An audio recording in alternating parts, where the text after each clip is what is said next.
ng South. Hindi na po ito madadaanan ng mga single na motor o mga kotse dahil napakataas po ng tubig ngayon dito sa ating main road. Kung mapapansin nyo, itong ating center island na yan, alam nyo naman kung gaano kataas yan, halos malubog na. Kaya ang tubig natin dito ay lagpas tuhod na, kaya huwag nyo nang pangahasan na ilusong ang mga motor nyo rito. Siguradong ititiri kayo rito. Ayan, mga kabarangay Landayan, dito sa loob ng South Fairway, tanging padyak lang nangangahas na lumusong dito. First time nangyari ito sa main road na umabot sa level na ganito kataas ang tubig. Kaya i-update ko kayo. Oras natin alas 4 ng umaga. At sa mga makakapanood po ng video na to, pakishare po at nang mapanood ng ating mga kabarangay at nang malaman nila ang sitwasyon dito sa main road at nang makaiwas sila dito na lumusong sa malalim na baha na ito ng main road. Yun lang po.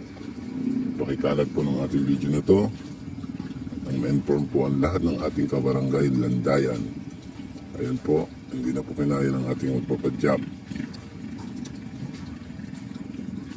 Lakas po, bandi po.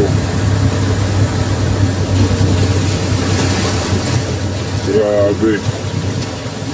Time check, 4 AM. Mga kabarangay Landayan, South Fairway.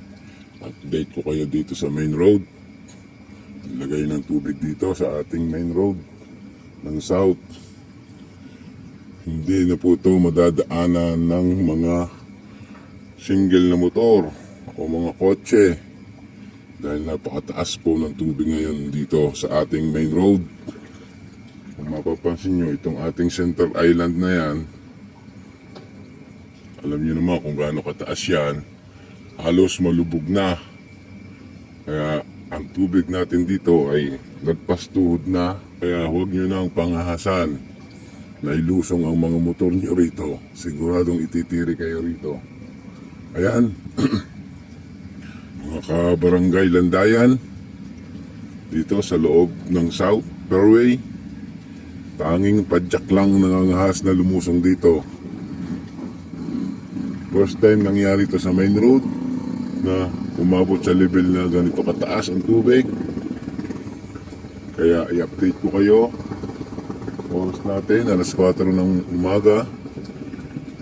At sa mga makakapanood po ng video na to, pakishare po at nang mapanood ng ating mga kabarangay at nang malaman nila ang sitwasyon dito sa main road at nang makaiwas sila dito na lumusong sa malalim na baha na ito ng main road. Yun lang po. Pakikalat po ng ating video na to nang ma-inform po ang lahat ng ating kabarangay Landayan. Ayan po, hindi na po kinaya ng ating magpapadyap. Lakas po, bandi po. Grabe.